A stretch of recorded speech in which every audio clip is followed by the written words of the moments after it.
எல்லோருக்கும் வணக்கம். இந்த வீடியோ பதிவில் என்ன பார்க்க இருக்கிறோம் என்றால், இவர் ஒரு ஆண் ஜாதகர். இந்த ஆண் ஜாதகருக்கு 47 வயது ஆகிறது. இதுவரைக்குமே அவருக்கு திருமணம் ஆகவில்லை. அவர் எவ்வளவோ முயற்சி செய்து வருகிறார் திருமணம் செய்வதற்கு. அவரால் அந்த திருமணத்தை செய்யவே முடியவில்லை. அவருடைய ஜாதகத்தில் அந்த கிரக நிலையெல்லாம் எந்த அமைப்பில் இருந்தால் அவருக்கு 47 வயது வரைக்கும் திருமணம் ஆகவில்லை, இதற்கு பிறகு அவருக்கு திருமணம் ஆகுமா என்பதை பற்றியும் நாம் இந்த வீடியோ பதிவில் பார்ப்போம். ஒருவருக்கு திருமணம் ஆக முடியாமல் இருந்தால் ராசி லக்கணம் 2, 7, 8 குழந்தை பாக்கியத்தை குறிக்கக்கூடிய 5ஆம் பாவகம் இவையெல்லாம் கடுமையாக பாதிக்கப்பட்டிருந்தால், அதாவது பாதிக்கப்பட்டிருந்தால் என்றால் செவ்வாய், சனி, ராகு, கேது, அமாவாசை, சந்திரன், 6, 8 அதிபதி தொடர்புகள் இந்த 2, 7, 8 5ஆம் பாவகம் இந்த இடத்தெல்லாம் கடுமையாக தொடர்பு கொண்டிருந்தால் அவர்களுக்கு திருமணம் நடப்பது என்பது மிகவும் கடினமான ஒரு விஷயமாகும். அதேபோல் அந்த குடும்பஸ்தானம் என்று சொல்லக்கூடிய கணவன் மனைவி இருவருமே திருமணம் செய்து குடும்பம் நடத்தக்கூடிய பாவகம் 2ஆம் பாவகமாகும். அந்த 2ஆம் பாவகத்தில் 6, 8 அதிபதிகள் தொடர்பு இருந்தாலோ, சனி, செவ்வாய், ராகு, கேதுகள் தொடர்பு இருந்தாலோ அவருக்கு திருமணம் நடப்பது என்பது மிகவும் கஷ்டமான ஒரு விஷயமாகும். அந்த 2ஆம் அதிபதி பலவீனம் ஆகக்கூடாது, பாவகிரகங்களுடைய தொடர்பில் அடையக்கூடாது. அதற்கு தசாபுத்தியும் ஒத்துழைக்க வேண்டும். இதுபோல் இருந்தால் அவருக்கு அந்த திருமண வாய்ப்பே கிடைக்காமல் காலம் கடந்து போகக்கூடிய அமைப்பு உருவாகும். அதேபோல் அந்த புத்திர பாகியத்தை குறிக்கக்கூடிய பாவகம் 5ஆம் பாவகம். அந்த 5ஆம் பாவகத்தில் பாவகிரகங்கள் தொடர்பு இருந்தாலும், 5ஆம் பாவகாதிபதி கடுமையாக பாதிக்கப்பட்டிருந்தாலும் இந்த குழந்தை பாக்கியத்தை தரக்கூடிய அமைப்பில் இருந்தால் அவருக்கும் திருமணம் நடக்காமல் தாமதப்படுத்தும். இவருடைய ஜாதகத்தில் இந்த அமைப்பு எதன் அடிப்படையில் இருக்கிறது என்பதை பற்றி இந்த வீடியோவில் பார்ப்போம். இவர் 7/3/1980 ஆண்டு பிறந்துள்ளார். இவர் விடியற்காலை 5:30க்கு பிறந்துள்ளார். இவர் ஒரு ஆண் ஜாதகர், கடலூரில் பிறந்துள்ளார். இவருடைய நட்சத்திரம் சுவாதி நட்சத்திரம், 4ஆம் பாதமாகும். இவர் மகர லக்கணம், 2இல் சூரியன், புதன் அஸ்தங்கம், கேது 4இல் சுக்கிரன், 8இல் குரு, ராகு, செவ்வாய், சனியும் 8இல் தான் இருந்திருப்பார். அதாவது 9வது பாவகத்திற்கு 00 டிகிரி அப்பொழுதுதான் உள்ளே நுழைந்திருப்பார். அவர் 8ஆம் பாவகத்திற்கும் 9ஆம் பாவகத்திற்கும் அந்த இடையில் இருக்கிறார். அப்பொழுதுதான் டிகிரி கணக்கில் உள்ளே நுழைந்திருக்கிறார், 00 டிகிரி. சந்திரன் 10இல். இவர் பிறக்கும்போது ராகு தசை 2 வருடம் 4 மாதம் 10 நாட்கள் ஆகும். அதன் பிறகு குரு தசை ஒரு 16 ஆண்டு காலம். அதன் பிறகு சனி தசை ஒரு 19 ஆண்டு காலம். அதன் பிறகு வந்தது புதன் தசை ஒரு 17 ஆண்டு காலம். 54 வயது வரைக்கும் இவருக்கு புதன் தசை தான் நடக்கும். இப்பொழுது தற்போது வயது 46 வயது முடிந்து 4 மாதம் 10 நாட்கள் ஆகிறது. 47 வயது அவருக்கு நடந்து கொண்டிருக்கிறது. இவருக்கு நடப்பது புதன் தசையில் ராகு புத்தி ஆகும். இவர் எம்இ முடிச்சிருக்கிறார். இவர் ஒரு காலேஜில் ப்ரொஃபஸராக பணிபுரிந்து வருகிறார்.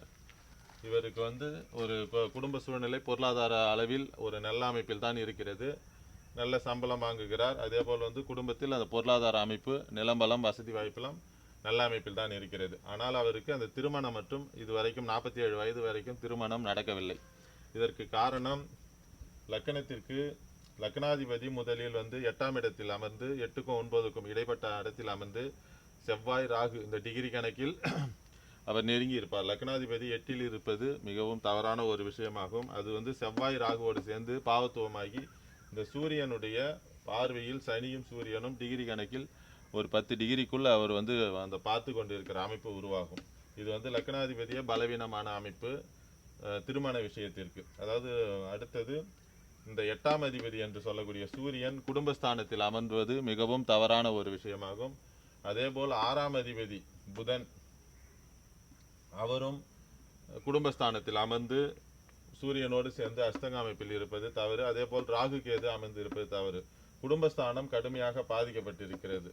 ஆனால் இந்த குரு என்ற ஒரு கிரகம் இருப்பதால் ஓரளவிற்கு அதை நிவர்த்தி பண்ணி இந்த காசு பணத்தை சம்பாதிக்கக்கூடிய அளவிற்கு அந்த பொருளாதாரத்தை கொடுக்கிறது, குடும்ப வாழ்க்கையை கெடுக்கிறது. ஒரு கிரகம் பல காரகத்துவங்களை கொண்டுள்ளது. காசு பணத்தை கொடுக்கக்கூடிய அந்த குரு குடும்ப வாழ்க்கையை தர முடியவில்லை, குடும்ப பாவகம் அதிக பலவீனமாக இருப்பதால். அதேபோல் ராசிக்கு 2ஆம் இடத்தையும் இந்த சனியினுடைய 3ஆம் பார்வை ஓரளவிற்கு இந்த இடத்தில் விழும். ராசிக்கு 2ஆம் இடமும் பலவீனம். அதேபோல் அந்த செவ்வாயினுடைய 4ஆம் பார்வை ராசிக்கு 2ஆம் இடமும் பலவீனம். இதேபோல் 5ஆம் இடத்துக்கு எந்த விதமான பாவ தொடர்பு இல்லை. ஆனால் சனி செவ்வாய் இவருடைய தொடர்பு, இந்த சனியினுடைய 10ஆம் பார்வை இந்த இடத்தில் விழும். 5ஆம் பாவத்திற்கு, லக்னத்திற்கு 5ஆம் பாவத்திற்கு. அதே போல் ராசிக்கு 5ஆம் பாவத்தில் சூரியன், ராகு, கேது, செவ்வாய், சனி ராசிக்கு 5ஆம் இடமும் கடுமையாக பாதிக்கப்பட்டிருக்கிறது. இதுபோல் ராசி லக்னத்திற்கு 2ஆம் இடம், 7ஆம் இடம் கடுமையாக பாதிக்கப்பட்டு 6, 8 அதிபதி தொடர்புகள் குடும்பஸ்தானத்திற்கு விழும்போது அவருக்கு திருமணமே நடக்காது. இவருக்கு நடக்கக்கூடிய தசையும் சிறு வயதில் 18 வயது வரைக்கும் குரு தசை. அந்த குரு தசை வரைக்கும் திருமணம் செய்ய முடியாது. அதன் பிறகு வந்து சனி தசை 19 ஆண்டு காலம். லக்னாதிபதி தசை, குடும்பாதிபதி தசை. அவர் 8இல் மறைந்து சூரியன், சனி, செவ்வாய், ராகு இத்தனை பாவகிரகங்களோடு தொடர்பு கொண்டிருப்பதால் தான் இந்த சனி தசை அவருக்கு குடும்பத்தை அமைத்து தர முடியவில்லை. அதன் பிறகு வந்தது புதன் தசை. அந்த புதனும் வந்து 6ஆம் அதிபதியாக செயல்பட்டு 8ஆம் அதிபதியின் தொடர்பை வாங்கி அஸ்தகமாகி ராகு கேதுகளுடைய அமைப்பில் இருக்கிறார். அதனால் தான் அவருக்கு அந்த புதன் தசையும் குடும்பஸ்தானத்தில் அமர்ந்து கடுமையாக பாதிக்கப்பட்டு இருப்பதால் அவருக்கு அந்த குடும்பத்தை தர முடியாமல் இருக்கிறது. இவர் ஆனால் லக்னத்திற்கு 2ஆம் இடம் குருவினுடைய தொடர்பு இருப்பதால் அவர் வந்து அந்த வாத்தியார் வேலையில் ப்ரொஃபஸராக வேலை செய்து வருகிறார். அதில் வந்து ஒரு 50,000 60,000 அளவிற்கு அவருக்கு அந்த சம்பளம் கிடைக்கிறது. அதே போல் 5ஆம் அதிபதி சுக்கிரன் வந்து சந்திரன் அதியோகத்தில் 10ஆம் இடத்தில், 7ஆம் அதிபதி 10ஆம் இடத்தில் அமர்ந்து திக்பலமாக இருந்து 5ஆம் இடத்தினுடைய தொடர்பை பெற்றிருப்பது நன்மைதான். ஆனால் குடும்பஸ்தானம் பாதிக்கப்பட்டிருப்பதால் தான் இவ்வளவு பிரச்சனையும். குடும்பஸ்தானம் கடுமையாக பாதிக்கப்பட்டால் ஒருவருக்கு திருமணம் நடப்பதில் பலவிதமான குழப்பம் இருக்கும். இந்த இடத்திற்கு ஏதாவது சுபகரங்கள் தொடர்பு இருக்க வேண்டும். இந்த அதிபதி சனி வந்து சுபத்தன்மையோடு இருக்க வேண்டும். அவர் 8இல் அமர்ந்து இந்த குடும்பஸ்தானம் கடுமையாக பாதிக்கப்பட்டிருப்பதால் தான் அவருக்கு அந்த திருமண வாழ்க்கை கேள்விக்குறியாகவே இருக்கிறது. இப்போ புதன் தசை, செவ்வாய் புத்தி. அந்த செவ்வாயும் 8இல் அமர்ந்து தான் தசை நடத்தப் போகிறார். அதன் பிறகு புதன் தசை, ராகு புத்தி. ராகுவும் 8இல் அமர்ந்து தான் தசை நடத்தப் போகிறார். இதுபோல் எல்லாம் 6, 8 தொடர்புகளே இந்த ஜாதகத்திற்கு வரும்பொழுது அவருக்கு திருமணம் நடப்பதே ஒரு கேள்விக்குறியான அமைப்பில் ஆகும். இதுபோல் ஒரு கடுமையாக பாதிக்கப்பட்ட ஜாதகமாகும் இது. 47 வயது வரைக்கும் இது வரைக்குமே திருமணம் ஆகவில்லை. இதற்கும் பிறகும் திருமணம் ஆவது என்பது இந்த புதன் தசை வரைக்கும் கடினமான சூழ்நிலை தான். அடுத்தது கேது தசை. கேதுவும் 6, 8 அதிபதி தொடர்பையை தான் பெற்றிருக்கிறார். கடுமையான கஷ்ட சூழ்நிலை தான்.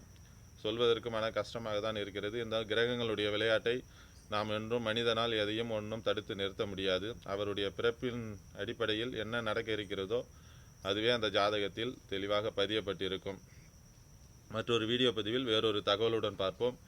எல்லோருக்கும் வணக்கம். என்னுடைய தொடர்பு எண் 9994034255 என்ற எண்ணை தொடர்பு கொண்டு ஜோதிட சந்தேகங்கள் மற்றும் ஜோதிட விளக்கங்களை தெரிந்து கொள்ளலாம்.